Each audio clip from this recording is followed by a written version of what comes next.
जी, किसी का कोई सवाल? फिल्म के अलावा प्लीज कुछ नहीं पूछने का। भोजपुरी इंडस्ट्री के बारे में नहीं पूछने का, हमारे भोजपुरी फिल्म के बारे में पूछने का। अनंत त्रिपाठी इधर हैं, इसीलिए डर लगा, इसीलिए मैंने बता दिया कि ये आदमी सिनेमा से अलग ही पूछते हैं कुछ। नहीं, मैं ये सबसे पहले तो ये कहना चाहता हूँ कि आपका लुक बड़ा शानदार लगा मुझे।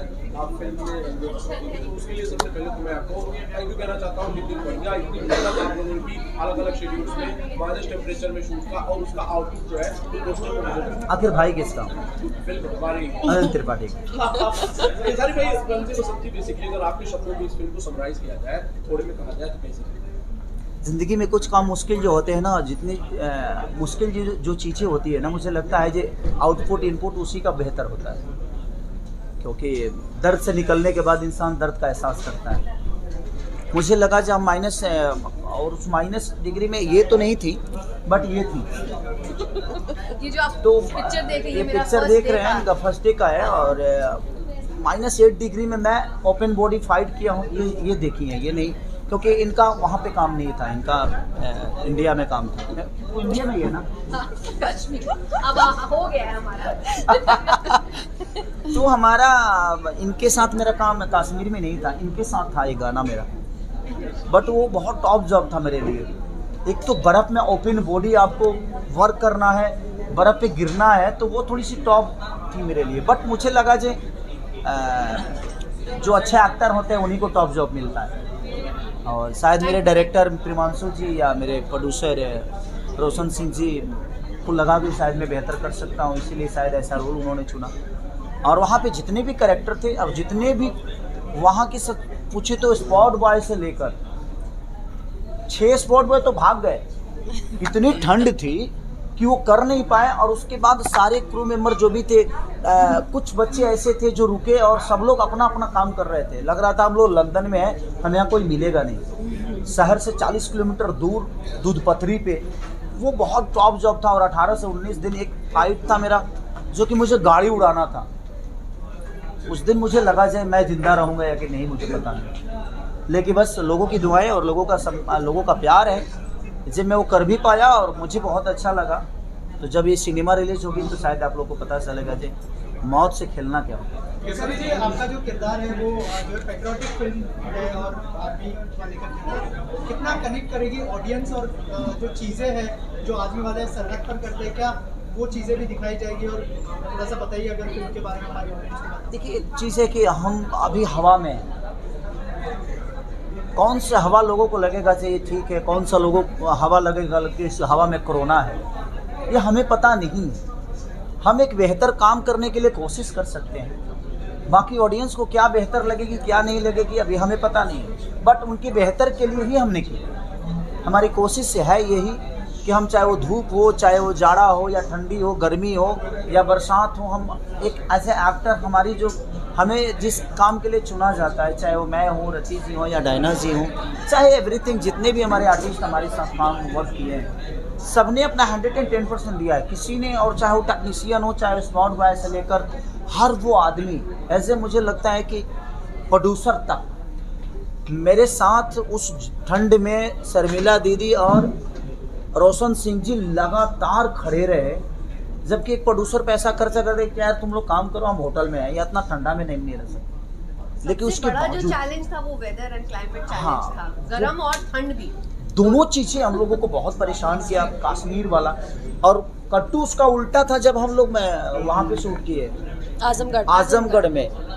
ये मोहतरमा, इनको तो बाप रे, इनको तो लगता था कि धरती का सारा गर्मी इन्हीं को लग रहा है। 5 मिनट नहीं होता था भाई, इनको तो मेकअप लगता नहीं। सबसे पहले तो इनके बारे में आपको बता दूं, भगवान ने इनको आखिरी बनाया है या फर्स्ट बनाया, फर्स्ट कॉपी है या आखिरी है पता नहीं। इनको मुझे सुंदर दिखाने के पकड़ में इनको डल करना पड़ता था। अब इनको ज़्यादा कुछ भी लाइट लगता था ना भाई, मैं पूरी सिनेमा में सुंदर नहीं दिखा। इनके साथ जितना भी मेरा सीन होगा मैं सुंदर दिखा ही नहीं। रीजन कि अगर लाइट लगा दोगे तो यार उससे भी कई गुना ज़्यादा सुंदर लगती है। हाँ, इनके साथ मेरा मैच हो गया है क्योंकि हम दोनों का कलर सेम है, ये डिफरेंट है। तो दोनों जगह मुझे बहुत थोड़ा सा कष्ट हुआ कि एक जगह मैं बिल्कुल डल दिखा हूँ जो सबसे सुंदर हॉट लड़की है, एक जगह जो क्या बोलते हाँ, हैं, बोलिए, बोलिए। फैमिलियर जो लड़कियां हाँ, होती हैं, हाँ। इनके सामने मैं मैच कर गया हूँ। मतलब हम लोग मैच्ड हैं एकदम। हम मैच हैं, बट इनके सामने मैच करना मेरे लिए नहीं, मेरे लिए पता नहीं क्या था, बट मेरे डायरेक्टर और मेरे डीओपी के लिए बहुत टॉप जॉब था कि मेरा डीओपी कहाँ से खेसारी को दे दूं लाइट, कहाँ से डायना का कम कर दूं। कम से कम एक सीन के लिए 1 घंटा लाइटिंग होता था इनके लिए, क्योंकि इनको थोड़ा सा भी लाइट लगता था तो ये एकदम डायरेक्ट मैदा का बोरी लगती थी, और वो बहुत ज़्यादा गोरी हो जाती थी, तो वो थोड़ा सा मैदा की बोरी, समझ रही है। हाँ समझ गए। ठीक बात। ठीक बात। केसरी जी, मैं ये जानना चाहता हूँ, ये देशभक्ति फिल्म है, आप दिख रहे हैं अच्छे खासे, और इसमें जूनियर केसरी जी हैं, क्या कुछ बोलना चाहेंगे, कितना प्राउड फील होता है? देखिए, प्राउड फील तो तब होगा जब वो अपने दम पे कुछ करेगा। मुझे प्राउड अपने बच्चों पे तब होगा, और किसी भी बाप को अपने बच्चों पे प्राउड तभी होना चाहिए जब वो अपने दम पे कुछ करेगा। अभी तो ऋषभ मेरे बदौलत यहाँ आया है, और उसका मोटो एक्टिंग नहीं है। और मैं कभी अपने बच्चों पे, चाहे किसी भी, मैं सब जितने भी पेरेंट्स हैं, मैं सबसे यही कहना चाहूँगा कि आप अपने सपने को ना अपने बच्चों में मत ढूंढिए, उसको जो बनना होगा वो बन जाएगा। मेरे पापा मेरे को लिट्टी चोखा बेचवा रहे थे, लेकिन मैं यहाँ तक पहुँचा और मैं अपने जीवन को अलग लेके गया। तो ज़िंदगी में अपने बच्चों पे अपने सपने को मत थोपिए, और मैं भी अपने बच्चों पे अपने सपनों को नहीं थोपता। उसको जो बनना होगा वो बन जाएगा भाई। हमें जो बनना था हम बने, उसको जो बनना होगा वो बनेगा। तो हम, अभी 6 साल का बच्चा है, वो अपने सपने को अभी से थोप दे कि तुमको यही बनना है, वो डिप्रेशन में अपनी ज़िंदगी नहीं जी पाएगा। इसलिए मुझे लगता है कि उसको जो बनना होगा बनेगा। अब उसका सपना अगर एक्टिंग है तो एक्टिंग करेगा। मेरा कोई सपना नहीं है कि मेरा बेटा क्या बनेगा। मुझे जो बनना था बना, उसकी अपनी रिस्पॉन्सिबिलिटी है, उसकी भी फैमिली आएगी, उसका भी अपना साम्राज्य होगा। वो जो बनना होगा बने भाई, उसके लिए जो करना है मैं कर रहा हूँ, इसके अलावा कुछ नहीं।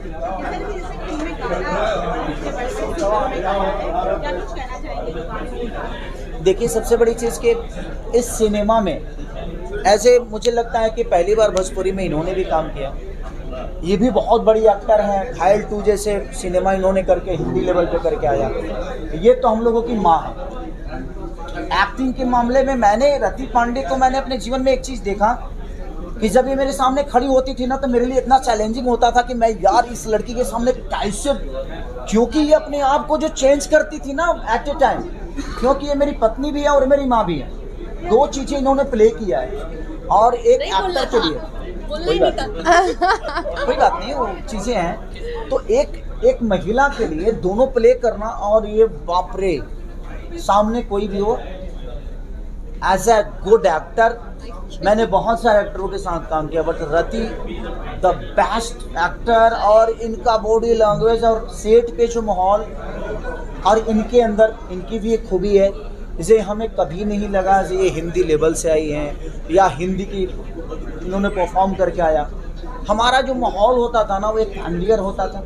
ऐसा नहीं मुझे कभी लगा कि यार ये भोजपुरी समझ के मुझे अवॉइड करेगी।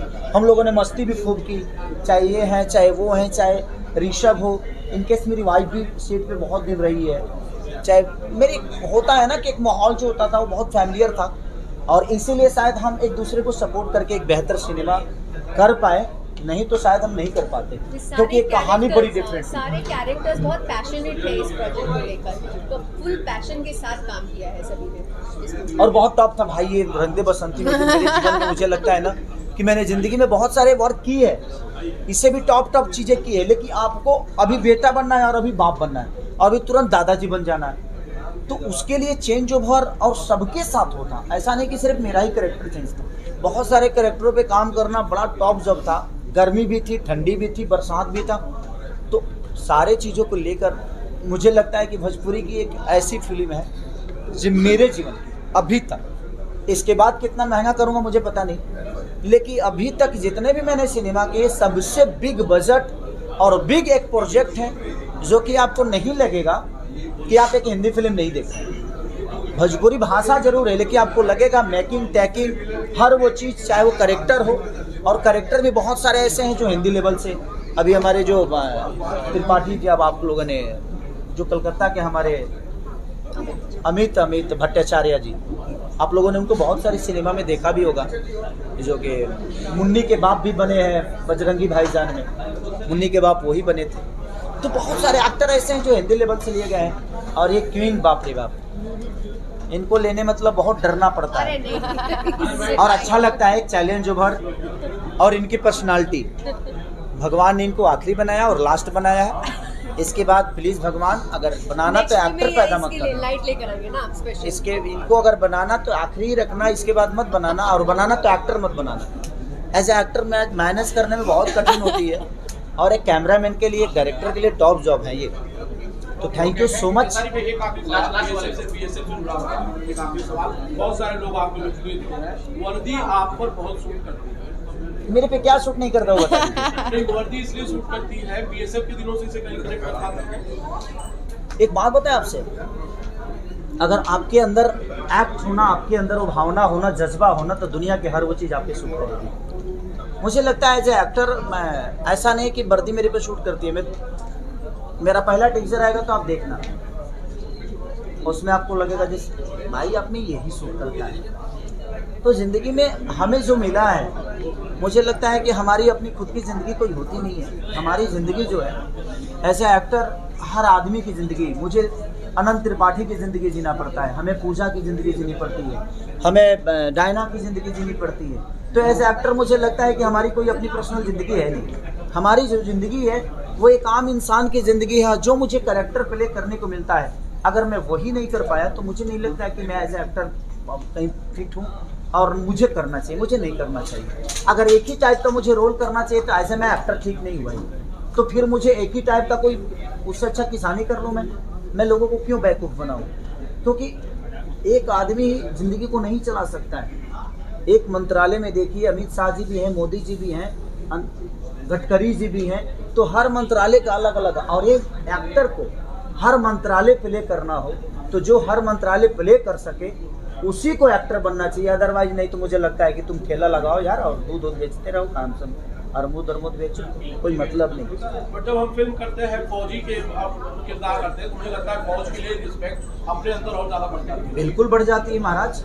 फौज मुझे लगता है कि सबसे टॉप जॉब फौज का है, और एक फौज का किरदार करना बहुत आसान नहीं है, बहुत मुश्किल है। डिसिप्लिन जो होती है ना उनकी, वो मैनेज करना बड़ा कठिन हो जाता है। खड़ा कैसे रहना है, तो हाथ कहाँ रहना चाहिए, और एज ए एक्टर आदमी काम करे, अपने एक्सप्रेशन पे ध्यान दे, कुछ बॉडी लैंग्वेज पे ध्यान दे, तो बहुत टॉप जॉब है। और सलूट है कि यार अपने फौजी भाइयों के लिए कि वो कितने डिसिप्लिन के साथ अपने देश का रक्षा करते हैं। डिसिप्लिन के साथ देश का रक्षा करना, और वही रिस्पॉन्सिबिलिटी हमारे अंदर आती है कि डिसिप्लिन के साथ हमें एक्टिंग करना होता है। तो टॉप तो है हमारे लिए, क्योंकि हमें 24 घंटा वहाँ नहीं रहना, और 24 घंटा हम उस मानसिकता में नहीं होते। लेकिन कुछ पल के लिए ही अपने आप में डिसिप्लिन लाना वो बड़ा टॉप जॉब होता है, किसी चीज़ के लिए भी, किसी के लिए।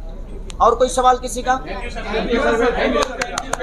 Thank you so much, love you all, love you, happy Diwali.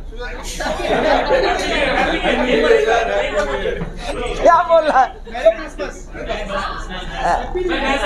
हाँ, मैरी क्रिसमस। आप सबको क्रिसमस की ढेर सारी शुभकामना और नए साल की ढेर सारी शुभकामनाएं। इस चैनल के देखने वाले जितने भी श्रोता हैं सबको नए साल की ढेर सारी शुभकामना और जनवरी की ढेर सारी शुभकामना। आने वाला समय आप सबको ऐसे ही हमसे मिलाता रहे और हर साल ऐसे ही हम एक दूसरे से मिलते रहें, एक दूसरे की खुशी में रहें, एक दूसरे की मोहब्बत में रहें। ये मेरी शुभकामना है। Love you.